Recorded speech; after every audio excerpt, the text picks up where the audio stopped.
Hi there everyone, welcome back to another edition of Ms Daly and Biggi read Matilda.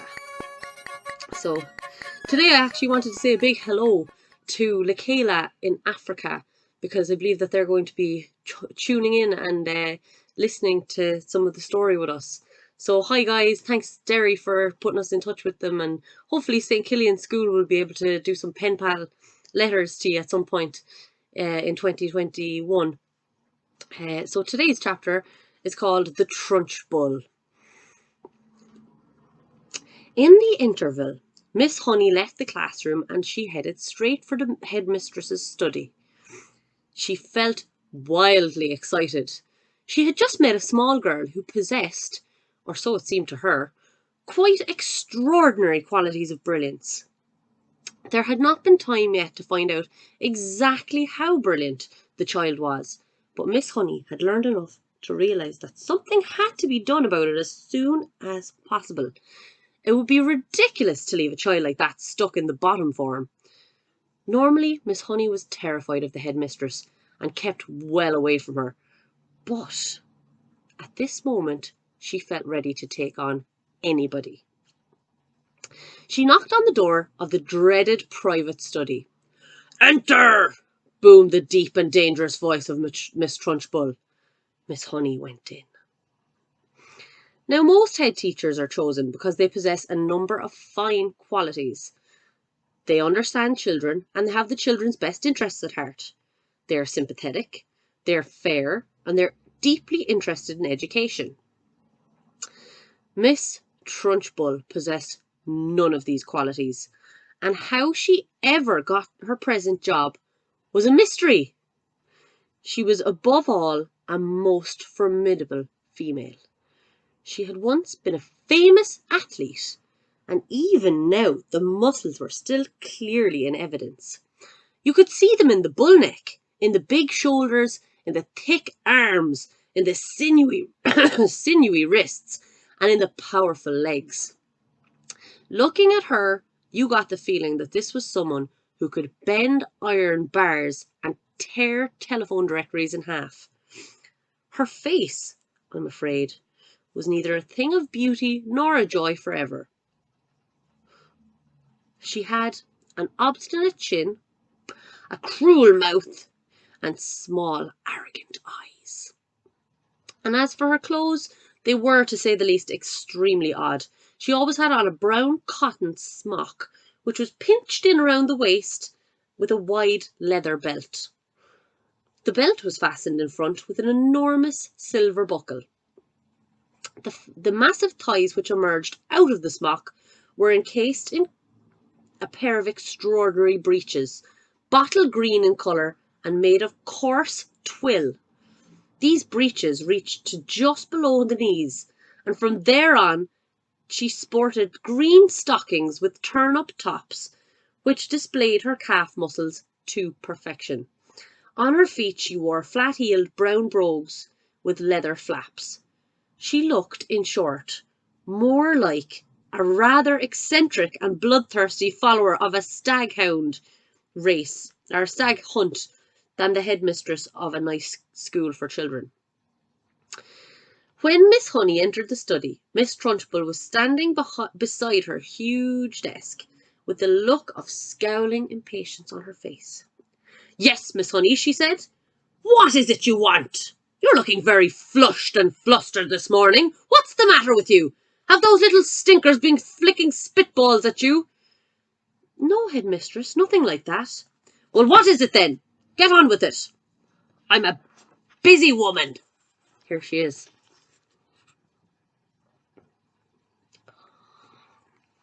Strange picture. As she spoke, she reached out and poured herself a glass of water from a jug that was always on her desk. "There's a little girl in my class called Matilda Wormwood," she began. "That's the daughter of the man who owns Wormwood Motors in the village," Miss Trunchbull barked. She hardly ever spoke in a normal voice. She either barked or shouted. "An excellent person, Wormwood," she went on. "I was in there only yesterday. He sold me a car. Almost new. Only done 10,000 miles. Previous owner was an old lady who took it out once a year at most. A terrific bargain. Yes, I liked Wormwood. A real pillar of our society. He told me the daughter was a bad lot, though. He said to watch her. He said if I ever had anything bad happen in the school, it was certain to be his daughter who did it. I haven't met the little brat yet, but I know she'll know about it when I do. Her father said she's a real wart. Oh, headmistress, that can't be right, Miss Honey cried. Oh, yes, Miss Honey, it darn well is right. In fact, now come to think of it, I bet she was the one who put the stink bomb under my desk here first thing this morning. The place stank like a sewer. Of course it was her. I'll have her for that, you see, if I don't. What's she like? Nasty little worm, I'll be bound. I have discovered, Miss Honey, during my long career as a teacher, that a bad girl is a far more dangerous creature than a bad boy. What's more, they're much harder to squash. Squashing a bad girl is like trying to squash a blue bottle. You bang down on it, and the darn thing isn't there. Dirty, nasty things little girls are. Glad I never was one. But you must have been a little girl once, headmistress. Surely you were, anyway. Not for long, Miss Trunchbull barked, grinning. I became a woman very quickly. She's completely off her rocker, Miss Honey told herself. She's barmy as a bedbug. Miss Honey stood resolutely before the headmistress. For once she was not going to be browbeaten. I must tell you, headmistress, she said, that you're completely mistaken about Matilda putting a stink bomb under your desk. I am never mistaken, Miss Honey. But, headmistress, the child only arrived into school this morning and came straight to the classroom. Don't argue with me, for heaven's sake, woman. This little brute Matilda, or whatever her name is, has stink-bombed my study. There's no doubt about it. Thank you for suggesting it. I didn't suggest it, headmistress. Oh, of course you did. Now, what is it you want, Miss Honey? Why are you wasting my time? I came to talk to you about Matilda, headmistress. I have extraordinary things to report about the child. May I please tell you what happened in class just now? I suppose she set fire to your skirt and scorched your knickers, Miss Trunchbull snorted. No, Miss Honey cried out. Matilda's a genius. At the mention of this word, Miss Trunchbull's face turned purple, and her whole body seemed to swell up like a bullfrog's. A genius, she shouted. What piffle is this you're talking, madam? You must be out of your mind. I have her father's word for it that the child is a gangster. Her father's wrong, headmistress. Don't be a twerp, Miss Honey. You've met this little beast for only half an hour, and her father has known her all his life. But now Miss Honey was determined to have her say, and she began to describe some of the amazing things that Matilda had done with arithmetic. So she's learned a few tables by heart, has she, Miss Trunchbull barked? My dear woman, that doesn't make a genius. That makes her a parrot. But, headmistress, she can read. So can I, Miss Trunchbull snapped. It is my opinion, Miss Honey said, that Matilda should be taken out of my form and placed immediately in the top form with the 11-year-olds. Ha! Snorted Miss Trunchbull. So you want to get rid of her now, do you? So you can't handle her? So now you want to unload her onto the wretched Miss Plimsoll in the top form, where she will cause even more chaos. No, cried Miss Honey. That's not my reason at all. Oh, yes, it is, shouted Miss Trunchbull. I can see right through your little plot, madam. And my answer is no. Matilda stays where she is, and it is up to you to see that she behaves herself. But, headmistress, please, not another word, shouted Miss Trunchbull. And in any case, I have a rule in this school that all children remain in their own age groups, regardless of ability. Great Scott, I'm not having a 5-year-old brigand sitting with the senior girls and boys in the top form. Who ever heard of such a thing? Miss Honey stood there helpless before this great red-necked giant. She knew that there was a lot more she would like to say, but it was useless. She said softly, Very well then, it's up to you, headmistress. You're darn right it's up to me, Miss Trunchbull bellowed. And don't forget, madam, that we are dealing here with a little viper who put a stink bomb under my desk. She did not do that, Miss Honey said. Of course she did it, Miss Trunchbull boomed. And I'll tell you what, I wish to heavens I was still allowed to use the birchen belt as I did in the good old days. I'd have roasted Matilda's bottom for her so she couldn't sit down for a month. Miss Honey turned and walked out of the study, feeling depressed, but by no means defeated. I'm going to do something about this child, she told herself. I don't know what it will be, but I shall find a way to help her in the end. Matilda's really lucky that she has someone so diligent and clever to stick up for her. It was funny when I was talking about Miss Trunchbull's big purple face. I was looking at my own big purple face. I was just running around the house there after the cat and rabbit having a play, because they need loads of playtime, don't you, Biggie?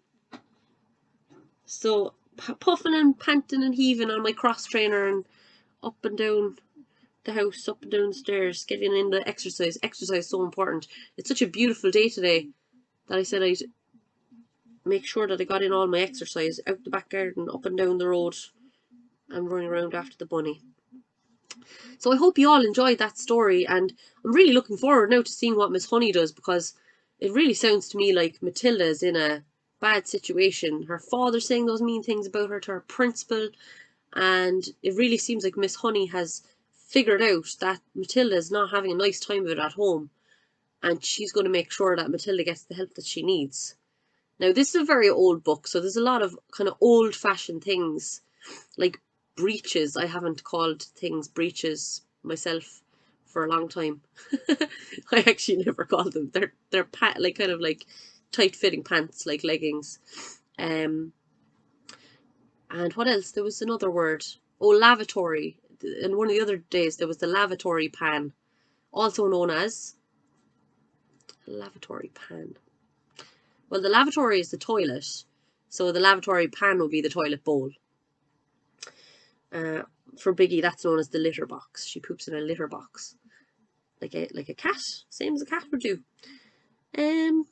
So I'm looking forward now to seeing how Miss Honey helps out Matilda, and it's actually a very good example of if you're in a tricky situation, like if there's, I don't know, if people are being mean to you all the time, and you just don't know if there's anyone you could turn to. Often, if you think hard about it, there's a trusted person in your life that you can rely on. So Matilda's only 5 years old, and she's just after starting, or she's 6 actually, isn't she? So she's just after starting school, and it's the first time really that she's known anyone outside her own family besides the librarian. But she's scared that if she's scared that if she gives away too much, that she'll get in trouble. But I think she's very lucky that Miss Honey has figured out that she's in a bad situation, because Miss Honey can help her to figure out how to make her situation better. So that's just an interesting message to take from that chapter. And tomorrow we'll find out what Miss Honey does to help Matilda. So thanks everyone for watching. Biggie, you gonna say goodbye? Yeah. Thanks guys, see you soon.